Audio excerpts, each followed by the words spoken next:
Hello again, this is Michael Wojak with your City Council update for January 20th, 2010.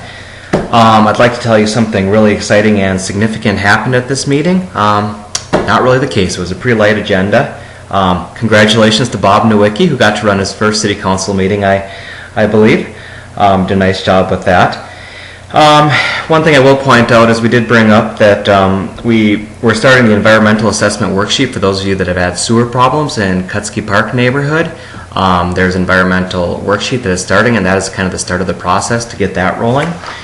Nothing else really significant happened. What I'm going to do is I'm going to touch base on a couple of issues that are not before the City Council, but there's been a lot of information out there, some of it bad, and I just wanted to basically communicate on a couple of issues. One is the forthcoming, we're going to have discussions about what to do with some of the troubled rental properties that we have in the community right here.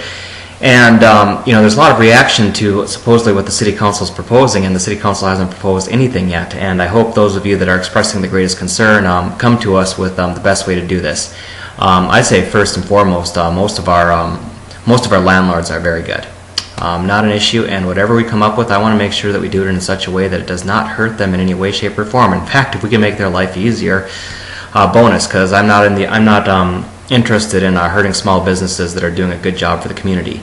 That said, and I will be very clear on this, we have problem properties in this community, and we have severely blighted properties in this community, and that is a problem. It hurts the neighborhoods, and if you have been operating with impunity as a slumlord in this community, you better believe that there is a target on your chest, because I'm going to do everything in my power to make your life absolutely miserable if you're running one of these problem properties.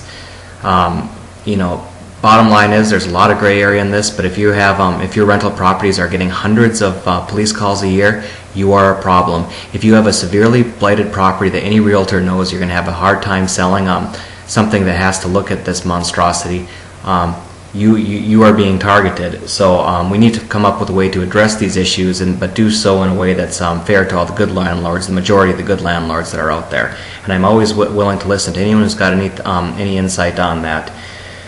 The other thing I'm going to talk about just briefly is Rochester Convention and Visitors Bureau. I brought up some concerns that I had. There are a number of issues. You might think that when we have millions of dollars going to a particular agency, we have some independent oversight looking at that, making sure the money is spent responsibly. The actions of the past few months show us clearly that is not the case. We were not enforcing the contract, and we had absolutely no oversight. No one at the city or on the council or within this organization or in the community were providing any oversight of this whatsoever. And I did have some concerns that I brought up. Now I'll say first and foremost, I think that organization does a wonderful job promoting our city. That does not excuse them from oversight. That does not excuse them from having to share in the same sacrifices that many of our other employees had to be made. About a month and a half ago in the budget hearing process, it was brought up that it seems really unjust that we're asking our police and our firefighters to take pay freezes. We're asking all sorts of employees to take furlough, but we have these organizations that are somehow immune to making sacrifices, and I don't think that's appropriate, regardless of how good of a job that they do. The reality is Governor Pawlenty cut our LGA. He did not cut our hotel and motel tax, and despite statements to otherwise, just the fact that we've funded an organization since 1972, just because it's the way we've always done it, doesn't mean that can't be relooked at. And I think the fact that we had so much stress in the LGA side, I think it is fair to look at the possibility of shifting funds.